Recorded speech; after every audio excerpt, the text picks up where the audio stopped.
So, let's talk about the Starless.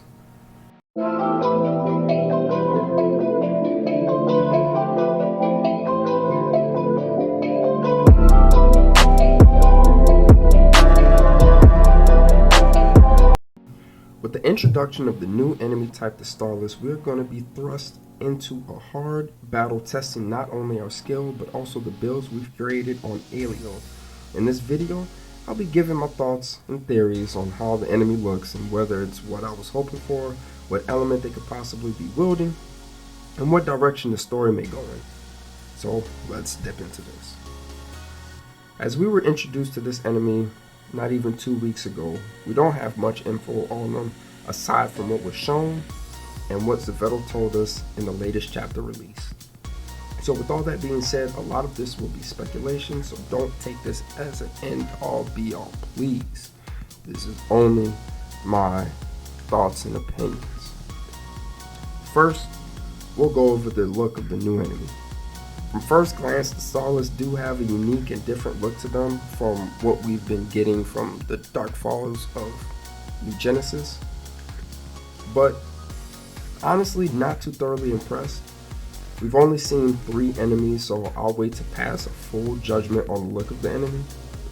But the new enemy does sort of look like the Dark Falls from the OG PSO2. But I can't really remember all that well, so I'll have to look, but it's giving me that vibe. Hopefully, I'm wrong.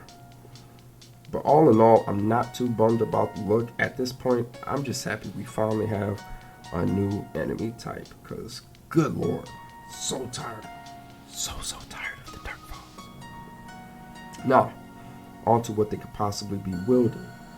From the look of the enemy that shoots that dark beam, they could possibly be wielding the darkness element, which would definitely make the Neos Justinian a big contender with what to use.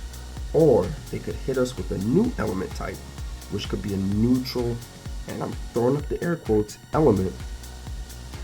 And fuck it, I'll call it the Void. For now, since they are coming from space, in a different dimension altogether, if I'm not mistaken, it just kind of fits, you know. But if they did make a new element more along the neutral game, it would make the weapons without an element shine a bit more, but that's just me, of course. Now, of course, they do have enemies that don't have elements, which you can use the non-elemental type of weapons for, but it would be nice to probably put a neutral element or a neutral type of emblem on the non-elements just to make it a neutral type of thing. So that's the only reason I'm saying that. But anyway, let us move on. So as far as the story, well, they could go 2 ways with it. The first path they could take is the tried and true, what's been working for them, which is keeping things at Alio and having the big bads come to us, which honestly would be extremely boring. Now, the second path, and this is just my thoughts, the second path is to possibly give us a taste of the enemy on Alio first, having us fight a mini boss for the most part, and then having us look towards the sky.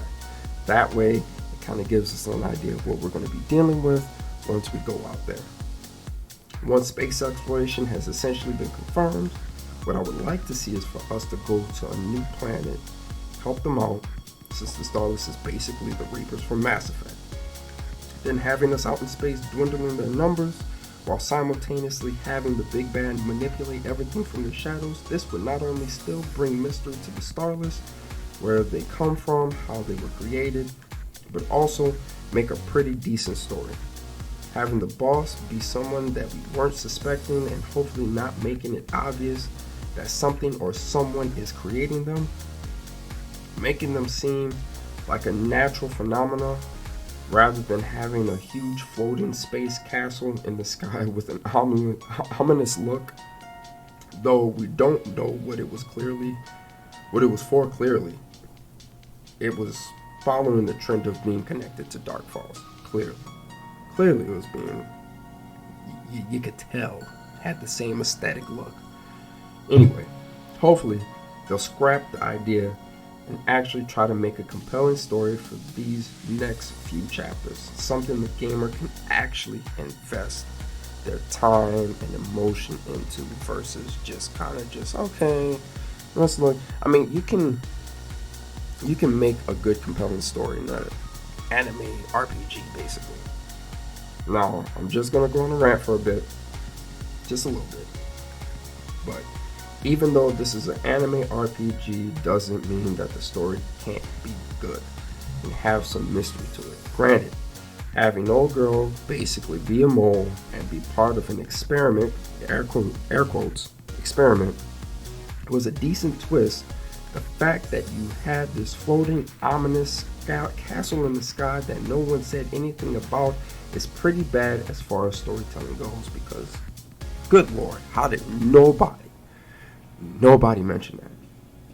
Anyway, so nobody said boo about this dark, evil looking thing in the sky over half a lake, and that says a lot. I know they are limited on what they can do, but I mean, just because you couldn't bother taking it out doesn't mean you just have it floating and people there acting like it doesn't exist. Like, really.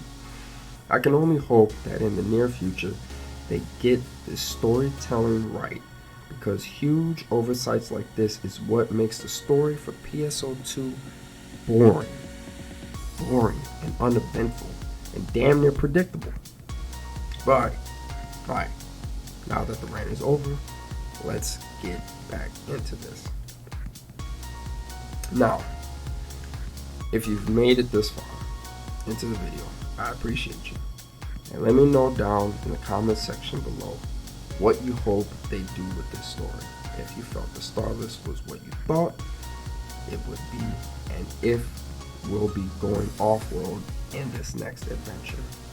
Hope to see y'all down there, and as always, if you like what you saw today, hit the like button, subscribe for more videos like these. I'll holla at y'all later. Peace.